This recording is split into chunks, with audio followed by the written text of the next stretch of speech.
let's get a deeper dive into the node editor by preparing just a material. Nothing in particular. We're not trying to make this look especially beautiful, but just to give you a tour through things and help you get comfortable and familiar with what the node editor can do. So let's go ahead and start with a new material. We can create a new material simply by clicking on this new material button, and I want you to do that just so we have something fresh and clean, just in case you don't have anything. I can middle mouse button to tour and kind of pan and scan this guy.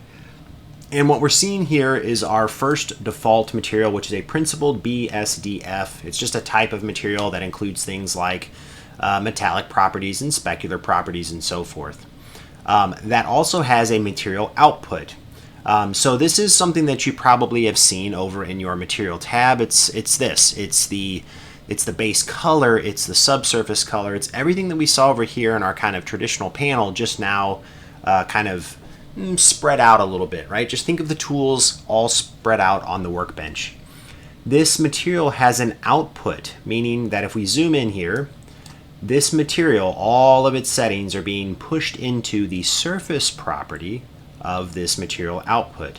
Now we can take all of this and we can put it into the volume or the displacement. We'll do that in just a moment. But just know that as I'm changing these things, say the base color to blue, it is in fact affecting the surface output. If I hit F12, I now have a blue sphere instead of a gray sphere because I changed the base color. Now, the real magic of the node editor is in all of the nodes. Really, each of these panels is kind of considered a node, and these nodes are made up of all of these different settings and these little dots, which are called sockets.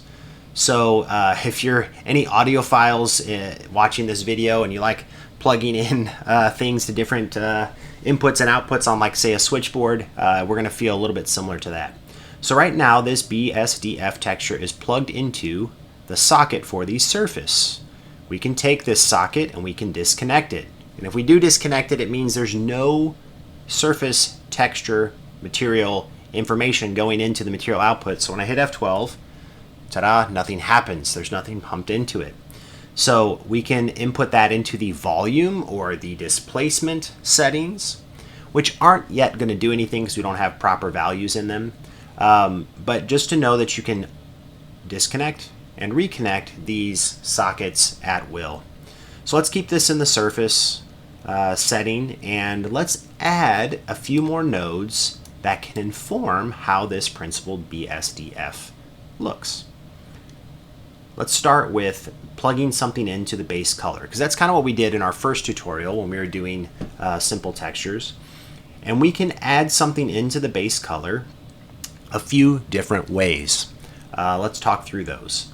The first of which is to click on the Add tab, go to Input, go to Texture rather, and choose Image Texture. And this is going to feel very similar to when we were over here in our panel before and we clicked on the base color node, right? That's the node button or socket. And we picked a texture and on we go. So you're getting the same thing.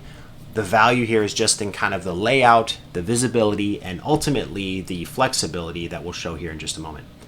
Let's get on with it. Image texture, I'm going to click open.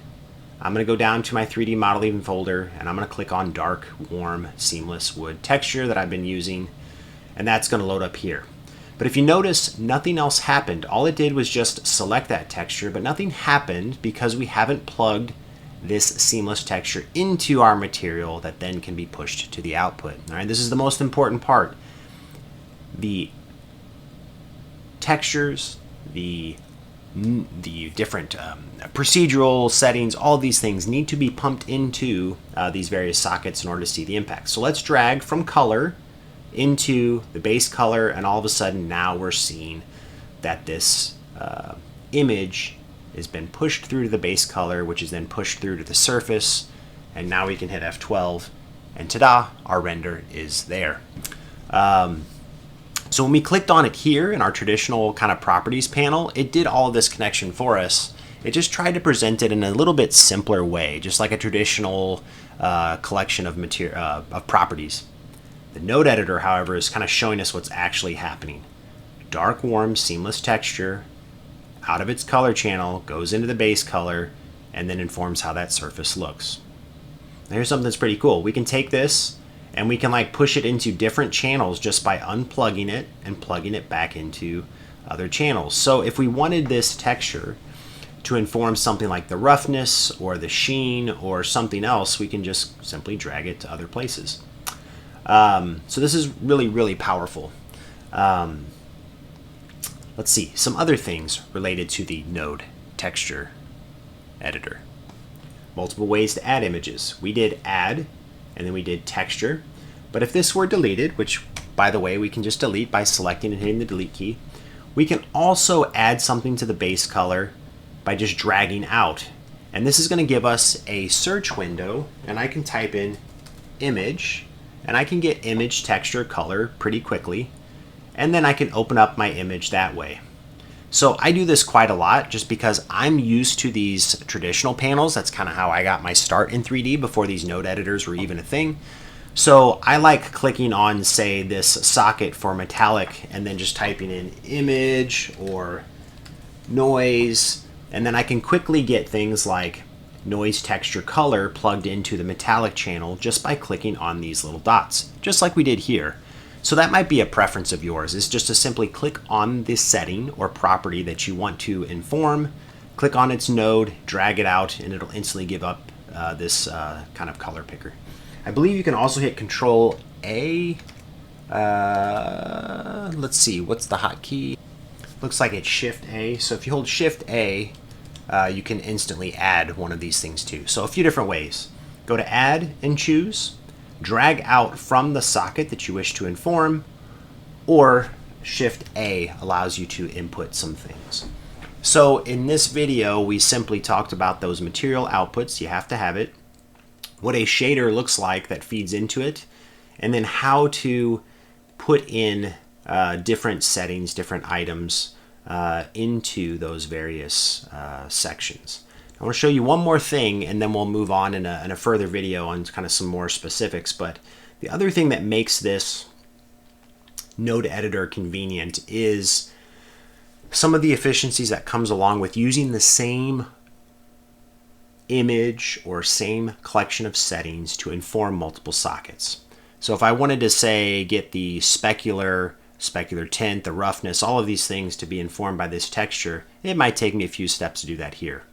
However, with the node editor, I can simply click and drag this image into all of these settings really quickly. And I know earlier I mentioned audio files. This almost feels like I'm like an IT professional, like linking in Cat5 cables or something into this guy. So say I want the noise texture to inform multiple things. It's just very quick to take this input and feed it into multiple sockets. Beautiful thing number two. Once I've done that, then I have one slider, say scale or detail, right? You can kind of see that that noise detail changing there on my preview. It's just one collection of settings, and then it feeds into all three versus having to do it like multiple times over here. Or one collection of settings. If I want to change this dark wood texture to something else, I would have to do it like 6 times over here. This way, I just have to go in. Let's say I want to choose ABC blocks, right? And it instantly changes it on all of those. So there is some convenience there. That's what I want you to get from this video, is that even though this looks complicated, and to be honest, it is a little complicated, it can really provide some efficiencies when you're making more advanced materials and surfaces. So this is something that I want you to push yourself to learn and to give it a chance, because it can give you a lot of control that'll be necessary to become accomplished material developers and shader creators within 3D.